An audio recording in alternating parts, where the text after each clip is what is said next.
Back in its heyday, Looney Tunes was a very popular show. With fame comes a price. In the case of Hugh Harman, the creator of Looney Tunes, insanity. In 2006, a small group of fans were allowed into studios at Warner Bros. Inc. These people have never been identified. They went into the room where Herman wrote some episodes. When the group decided to take a picture, one of the members backed up to get a better shot. When the back of his foot hit something, it was a small case. Written on it were undecipherable scribbles and random sketches of unknown characters from Looney Tunes. Some of them even looked like prototypes of existing characters. Inside the case was a film reel. They picked it up, reading a label on the reel. It said, Hugh Fudd. They assumed it was a test reel created by Mr. Harman himself, most likely in the 60s or 70s. They were excited and quickly went over to the reel projector that had already been set up beforehand. They loaded the reel up and started the projector. This was not a vintage projector, rather a modern one that scanned the reel and then displayed it. Employees set it up for the group, knowing they would want to see some old cartoons. They proceeded to watch. The following information was collected when the video was analyzed. It started out to be nothing but static, as if the reel itself were interfering with the projector. Then came up a picture of Elmer Fudd, blankly staring at the screen. The music was, well, not even music.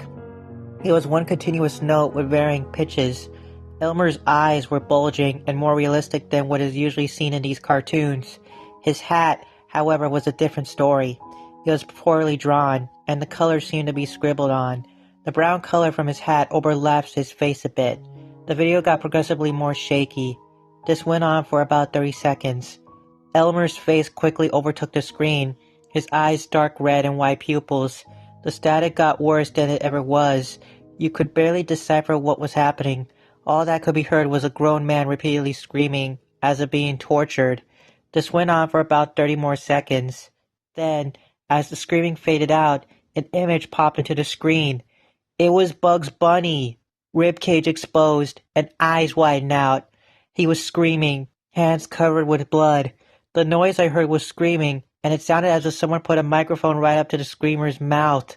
The screaming was constantly cut off, and when he screamed, the static got worse.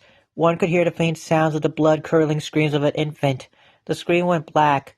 After 2 seconds, a video clip of an unknown episode reversed. It was too distorted to see what it was.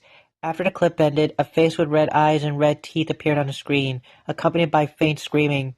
This concluded the video. Eyewitnesses' accounts say that the group had run out screaming. One of them jumped out of a window while 2 others slit their necks with the broken glass.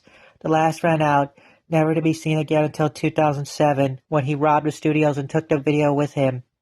This could explain why it was uploaded to YouTube. The question is, why it took him until 2011 to upload it. It is said that he obsessed over it. It was his whole life, but after the robbery, he was never heard from again. Even when the authorities tried to track down the IP addresses that uploaded the video, it said it never existed. The video is still studied until this very day.